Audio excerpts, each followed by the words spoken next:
আলাইকুম সুপ্রিয় মাছ চাষী বন্ধুগণ, বিডি ফিশ ফার্মিং এর আরও একটি নতুন ভিডিওতে আপনাদের সকলকে স্বাগতম।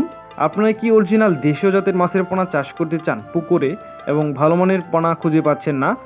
আমাদের কাছ থেকে নিতে পারবেন এ সকল মাছের পোনা। আমরা বাংলাদেশের যে কোনো প্রান্তে খুবই সুলভ মূল্যে সকল প্রকার মাছের পোনা খুবই সুলভ মূল্যে হোম ডেলিভারি দিয়ে থাকি। প্রয়োজন হলে নিতে পারবেন। এখন যে স্ক্রিনে মাছগুলো লক্ষ্য করতে পারছেন, এগুলো হচ্ছে অরিজিনাল যমুনা নদীর চিতল মাছ। এই মাছগুলো আমরা যমুনা নদী থেকে সংগ্রহ করে পুকুরে চাষ করছি। প্রয়োজন হলে নিতে পারবেন। বছরে 10 কেজি ওজন পর্যন্ত হয়ে থাকে এবং এই মাছগুলো চাষ করে আপনি লাভবান হতে পারবেন। ভিউয়ার্স, আপনারা কি একজন সফল খামারি হতে চান এবং কি মাত্র 4 মাসের ভিতরে মাছের পোনা বাজারজাত করতে চান, অল্প খরচে লাভবান হতে চান, তাহলে আপনি এই টাইগার জাতের মনোসেক্স তেলাপিয়া এগুলো চাষ করতে পারেন। এই মাছগুলো কম খাবারে বাড়ে বেশি এবং খুবই অল্প সময়ের ভিতরে বাজারে বিক্রি করা যায়। প্রত্যেকটি মাছের ওজন হয় 500 থেকে 600 গ্রামের মধ্যে। আপনি চাইলে এই মাছগুলো চাষ করতে পারেন।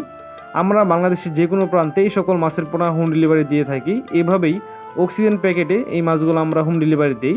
আপনি কি অরিজিনাল দেশীয় শিং মাছের পোনা কালচার দেওয়ার কথা ভাবছেন? তাহলে এই মাছগুলো নিতে পারেন। অরিজিনাল দেশীয় শিং মাছ আমাদের কাছে পেয়ে যাবেন খুবই সুলভ মূল্যে।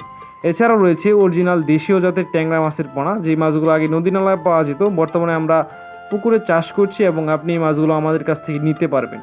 ভিউয়ার্স, আপনার পুকুরে কি অবাঞ্ছিত শামুক এবং ময়লা আবর্জনায় ভরে গিয়েছে? তাহলে এই মাছগুলো নিতে পারেন। এগুলো হচ্ছে অরিজিনাল ব্ল্যাক কার্প বা শামুক খেকেও মাছ নামে অনেকেই পরিচিত। এই মাছগুলো পুকুরের শামুক এবং ময়লা আবর্জনা খেয়ে পুকুরকে রাখে পরিষ্কার এবং পরিচ্ছন্ন। আমাদের কাছে আরও পেয়ে যাবেন অরিজিনাল দেশীয় জাতের তারাবাই মাছ বা স্টাইল বাই নামেও অনেকেই পরিচিত। এগুলো হচ্ছে অরিজিনাল তারাবাই মাছ। মাটির গভীরে থাকে এবং বিনা খাবারে চাষ করা যায়। মূলত বিনা খাবারে চাষ করার কারণেই মাছগুলো অধিক জনপ্রিয় বাংলাদেশের মাছ চাষি ভাইদের কাছে। আপনি চাইলে এই সকল মাছের পোনা নিতে পারবেন। ভিউয়ার্স, ভিডিওটি ভালো লাগলে অবশ্যই লাইক শেয়ার কমেন্ট করবেন এবং আমাদের